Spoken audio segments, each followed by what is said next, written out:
Hi hello Telangana రాష్ట్ర ప్రజలందరికీ నమస్తే, గుడ్ మార్నింగ్, శుభోదయం. ఈరోజు మన ప్రజావాణి తెలుగు దినపత్రికలో మెయిన్ ప్యాక్షన్ వార్తా విశేషాలు ఎట్లా చూద్దాం.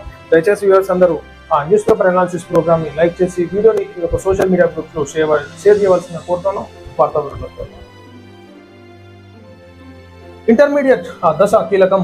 ఆ దశలో విద్యార్థికి సరైన మార్గదర్శకత్వం లభించాలి. 10వ తరగతి పెద్ద సంఖ్యలో ఉత్తీర్ణత కనిపిస్తోంది. ఇంటర్ పూర్తయ్యేసరికి ఆ సంఖ్య గణనీయంగా తగ్గుతోంది. ఆ తగ్గిపోవడానికి గల సమస్యలు గుర్తించి వాటి పరిష్కారానికి కృషి చేయాలి. దీంట్లోనే కనిపిస్తుంది సార్ ఎందుకు తగ్గిపోతుంది ఇంటర్మీడియట్ వచ్చేసరికి అంటే, ఈనాడు ఆర్థిక పరిస్థితులు తల్లిదండ్రులకు బాగాలేక ఈ పిల్లల మీద ప్రెజర్ పడి ఈ పిల్లలను పనులకు పంపించడం కానీ, మైండ్ డైవర్ట్ అవ్వడం కానీ, సో ఒక ఏజ్ వచ్చింది పైసలు సంపాదించాలని చెప్పి కుటుంబానికి ఆసరాగా నిలవాలని చెప్పేసి ఆ పిల్లల్లో కూడా ఒక భావన కలుగుతుంది.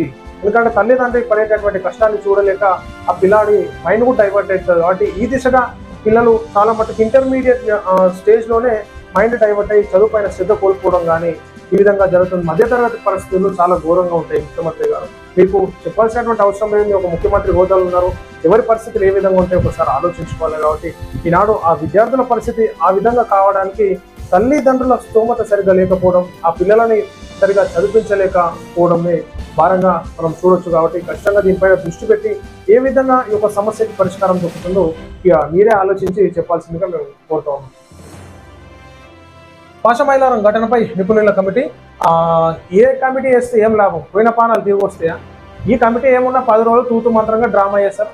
అది అటు ఇది కథం చదువుకొని ఎవరు సామానాలు చదువుకొని పోతారు, చేతులు చూసుకుంటారు, అయిపోయా. ఏం కమిటీ వేసి ఏం ఉద్ధరించింది ఇప్పుడు కమిటీ వేసి పోయిన పానాలు తిరిగి వస్తాయా? వేరే దగ్గర సంఘటనలు జరగకుండా చూస్తే బాగుంటుంది. దేశంలోనే తొలిసారి తెలంగాణ నుంచి శ్రీకారం. కాంగ్రెస్ గ్రామ శాఖ అధ్యక్షులతో మల్లికార్జున ఖర్గే నేరుగా సమావేశం. ఈ నెల 4న ఎల్బీ స్టేడియంలో సభను విజయవంతం చేయాలి. డిప్యూటీ సీఎం పార్టీ విక్రమార్క కీలక పిలుపు అన్నట్టు చూసుకొచ్చి గ్రామస్థాయి లీడర్ల దగ్గర నుంచి సమావేశం జరుపుతారంట. ఖర్గే గారు ఏదైతే తెలంగాణ రాష్ట్రం ఎట్లుంది, ఎట్లా చేద్దాం, మరి ఇప్పుడు స్థానిక సంస్థల ఎలక్షన్స్, తర్వాత మున్సిపల్ ఎలక్షన్స్ ఈ విధంగా ఉంటాయి. కాబట్టి మరి కార్యాచరణ ఏ విధంగా ముందుకు పోవాలన్నట్టు కొంచెం మోటివేషన్ లాగా ఉంటుంది అనమాట. జర సలవాటటువంటి కార్యకర్తలు కొంచెం ఊపందించేటటువంటి కార్యక్రమం అన్నమాట. దేశానికి మోడల్గా తెలంగాణ డిజాస్టర్ మేనేజ్మెంట్. ప్రకృతి వైపరీత్యాలను సమర్థవంతంగా ఎదుర్కొనేలా బలోపేతం చేస్తున్నాం.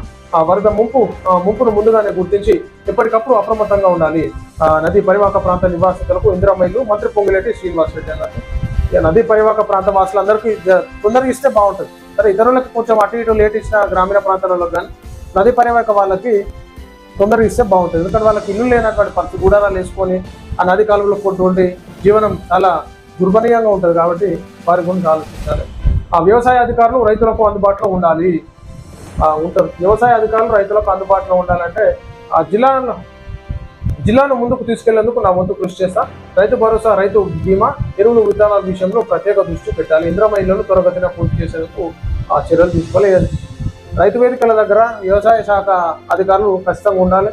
ఎందుకంటే చాలా సమస్యలని చెప్పుకొని ఒకసారి చూసేటోళ్ళే లేరు అనమాట. నిలబడి పోతా ఉన్నారు. చట్టం నా చుట్టం అంటూ ఇష్టానుసారంగా వ్యవహరిస్తున్న తీరును సిరిసిల్ల పట్టణంలో చూడొచ్చు. ఆ మురుగు కాల్వలు, సెప్టిక్ ట్యాంకులు క్లీన్ చేసే నేపథ్యంలో ప్రతి ఏటా ఎంతో మంది కార్మికులు మృత్యువాత పడుతున్నారు. ఇవి పడుతున్న విషయం తెలిసిందే. మురుగు నీటి క్లీనర్లు ఎటువంటి భద్రతా పరికరాలు లేకుండా మురుగు కాల్వలను శుభ్రం చేసేటప్పుడు మానవ విసర్జన కూడా వారు శుభ్రం చేయాల్సి వస్తుంది.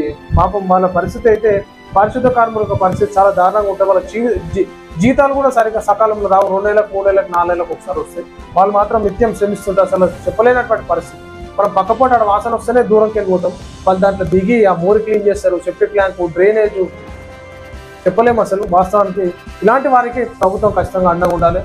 వీళ్ళకి ప్రభుత్వ హాస్పిటల్లో చికిత్సలు, ప్రైవేట్లా వీళ్ళకి ఒక సపరేట్ హెల్త్ కార్డు ఇవ్వాలి, ఇష్యూ చేయాలి. వీళ్ళకి మున్సిపల్ సిబ్బందికి ఎక్కడ ఏం ఇబ్బందులు, ఆరోగ్య సమస్యలు వచ్చినాయో వాళ్ళకి ప్రైవేట్ హాస్పిటల్లో ఫ్రీగా చికిత్సలు చేసేటట్టు ఒక జీవో తీసుకురావాలి తెలంగాణ రాష్ట్ర వ్యాప్తంగా. అప్పుడు వీళ్ళకి న్యాయం జరుగుతుంది. పాశమైలారం ఘటనపై దర్యాప్తు చేపట్టాలి. ఓవైసీ శ్రీశైలానికి దర్యాప్తు చేపట్టి ఏం చేస్తాం भैया? पूरा मर गया, मर जाने के बाद क्या करेंगे? स्पेशल कमेटी डाल के क्या करेंगे? क्या होते हैं अभी? दूसरी बार ऐसी इंसिडेंट नहीं होने का इंटरेस्ट लेना पड़ता गवर्नमेंट को, लेकिन खाली एक 10 दिन का ड्रामा है ये, फिर खत्म, फिर शुरू करेंगे, वैसे रहते। మృతుల కుటుంబాలకు కోటి పరిహారం, గాయపడిన వారికి పూర్తి వైద్యం అందిస్తాం, కార్మికులను అన్ని రకాల బీమా క్లెయిమ్ను చెల్లిస్తాం, క్షతగాత్రుల వైద్య ఖర్చులు భరిస్తాం, వారి కుటుంబ పోషణ చూస్తాం. సగాచి తరఫు కంపెనీ సెక్రటరీ వివేక్ కుమార్ ప్రకటన విడుదల అన్నట్టు చూసుకోవాలి. వాళ్ళందరూ 40 మంది దాకా మృతి చెందిరు, ఇంకా కొంతమంది కనిపిస్తూనే లేరు, 33 మంది గాయపడ్డారు. ఎంతమంది జీవితాలు నాశనం చేశారు ఆయన. బాబు వంకని Amulya laboratory, the greatest wealth is health. మీ ఇంటి వద్దకే వచ్చి నమూనాలు సేకరించి రక్త పరీక్షలు చేయబడును.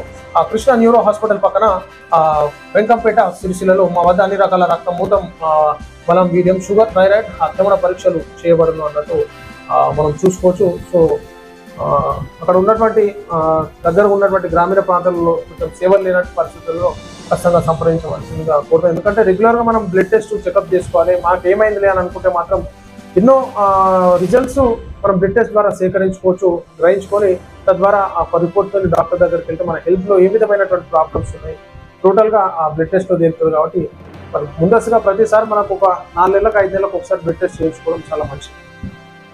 సో ఇది ప్రజలారా మనం చూస్తున్నాం ఈరోజు మన ప్రజావాణి తెలుగు దినపత్రికలోని మెయిన్ ప్యాట్స్ అండ్ వార్తా విశేషాలు. అందరికీ సెలవు, నమస్తే.